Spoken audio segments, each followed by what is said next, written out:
Kenapa harus ngemis di dalam sosial media gitu, dan kecuali di sosial medianya itu mengasih keuntungan atau memberikan sesuatu gambaran yang menarik gitu. Saya tidak setuju karena itu mengeksploitasi sepihak. Dia diem tapi banyak yang nyawer, kan bodoh. Banyak orang-orang yang bodoh ternyata di situ teh.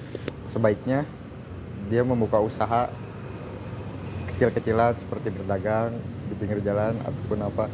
Menurut saya carilah sesuatu yang bermanfaat.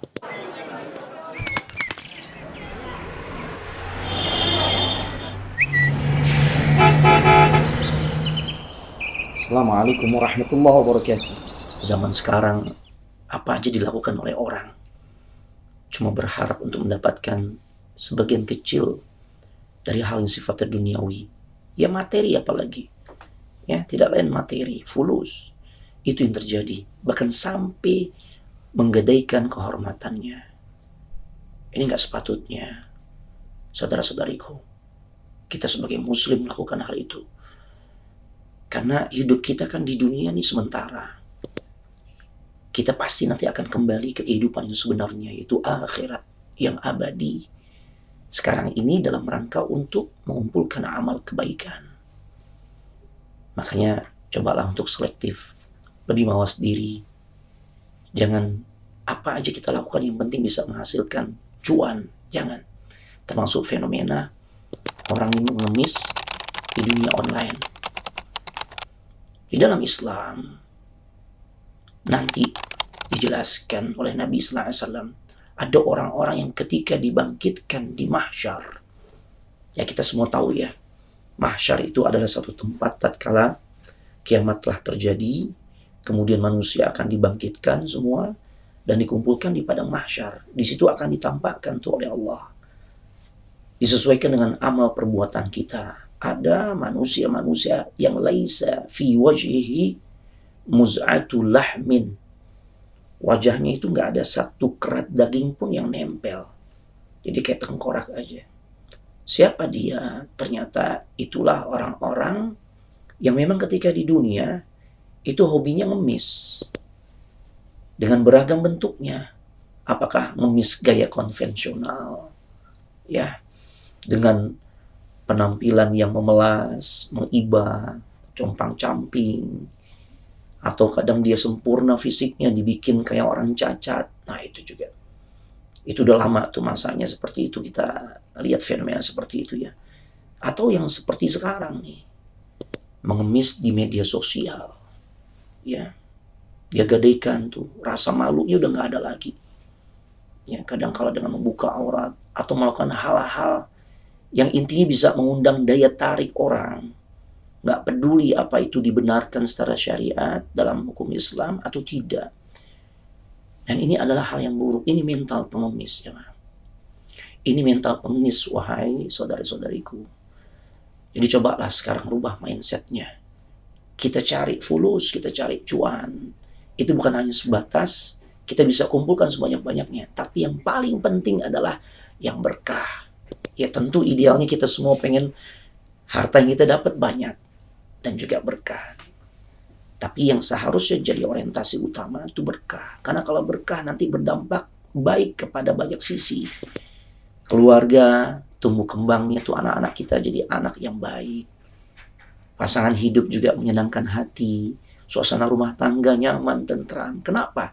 Diberi keberkahan. Karena parameter kebahagiaan seorang itu bukan pada banyaknya harta. Ya, anehpun dia punya banyak harta, dia harus memperhatikan dari mana tuh dia peroleh dan kemana ia belanjakan. Nah, kalau dengan cara menggadaikan kehormatan diri, ini buruk. Ini buruk, wahai saudara-saudariku. Dan ini menunjukkan seseorang punya mental pengemis. Ya, seharusnya apa? Etos kerjanya ditingkatin. Karena para ulama katakan orang-orang yang punya mental pengemis, sesungguhnya dia sedang menghinakan diri di hadapan manusia. Yang kedua, ini menunjukkan sebenarnya orang itu adalah tipikal yang pemalas. Ya karena mentok tuh. Akhirnya segala sesuatu yang seharusnya dia jaga kehormatan dirinya, justru dia gadaikan. Nabi ajarkan satu doa. Ini doa semoga kita bisa amalkan, dan insya Allah apa yang Nabi ajarkan mudah. Ada satu doa di mana Nabi sallallahu alaihi wasallam mengajarkan, Allahumma inni as'alukal huda wat tuqa wal afaf wal ghina. Ya Allah, aku mohon kepadamu petunjuk atau hidayah. Kemudian yang kedua, aku mohon kepadamu ya Allah diberikan ketakwaan. Nah yang ketiga nih, poinnya sesuai dengan pembahasan kita.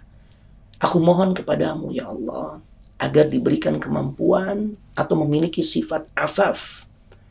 Di antara makna dari afaf adalah kemampuan diri untuk tetap menjaga kehormatan dirinya, sehingga tetap mulia di sisi Allah, dan juga pada akhirnya kalau udah mulia di sisi Allah, di hadapan manusia juga kita jaga akan mulia. Dan yang terakhir, wal ghina, kita mohon kekayaan yang sesungguhnya adalah kekayaan hati. Itu. Yuk kita ambil sampel dari generasi terbaik umat ini. Kita orang Islam, tentu jadikan generasi sahabat adalah sebagai panutan kita ya. Karena mereka adalah generasi yang dijamin, digaransi oleh Allah dan Rasulnya benar cara beragamanya, benar di dalam menjalani kehidupannya. Sosok siapa?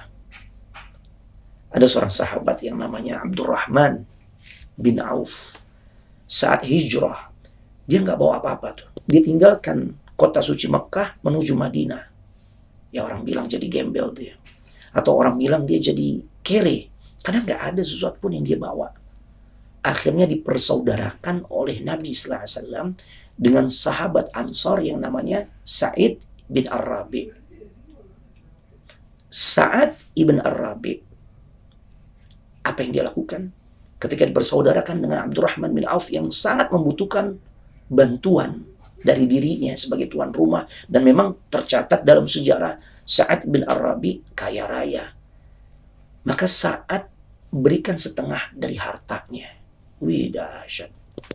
Kebayang ya, kalau dia punya 1 hektar lahan pohon korma, itu kebun kurma, setengah hektar buat saudaranya yang dari Mekah, yaitu Abdurrahman bin Auf.